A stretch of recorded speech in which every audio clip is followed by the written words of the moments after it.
की तरह बिहार में भी सरकार चोरी कर रही है, सरकार चोरी हो रहा है यहाँ पर, वोटर लिस्ट में नाम नहीं है मतदाताओं के। मैं फर्स्ट डे से कह रहा हूँ कि बिहार में भारतीय जनता पार्टी नीतीश कुमार, चिराग पासवान, कुशवाहा, मांझी का जो गठबंधन है उसकी पूर्ण बहुमत की सरकार बन रही है।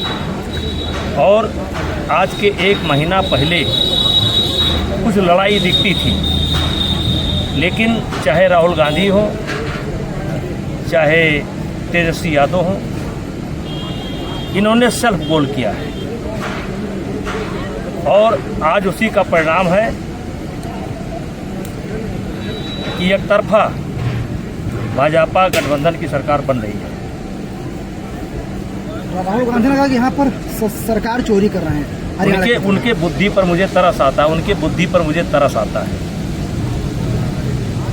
और ये जो उनका बयान है, कहीं ना कहीं उनको आभास हो चुका है कि परिणाम क्या आने वाला है, तो उसकी पेशबंदी अभी से वो उन्होंने शुरू कर दिया है।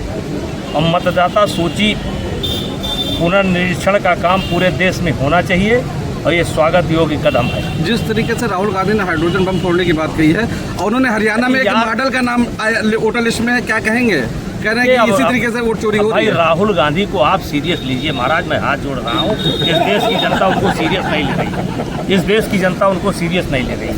सांसद जी, ये जब भी मतदाता सूची का पुनरीक्षण का कार्यक्रम होगा, तो जैसे कोई लड़की है, अब वो यहाँ मतदाता है, आज उसका नाम कटेगा, वो ससुराल में मतदाता बनेगी। कुछ लोग का शरीर छूट जाता है, वो कटेंगे। और आप देखिए कि ये जहाँ पर हम खड़े हैं, आप किसी भी गांव में चले जाइए तो यहाँ के जो लोग हैं, कोई लुधियाना में वोटर है, कोई दिल्ली में वोटर है, कोई महाराष्ट्र में वोटर है और यहाँ भी वोटर है। तो पूरे देश में ये काम होना चाहिए। इससे 1 करोड़ नहीं, हमको तो लगता है 2-4 करोड़ मतदाता कम हो जाएंगे। अच्छा नेताजी, जिस तरीके से तेजस्वी ने कहा उम्र कच्ची है लेकिन जुबान पक्की सरकारी नौकरी के वादे पर, क्या कहेंगे तेजस्वी को? न नॉर्मल तेल होगा न राधा नाचेंगी।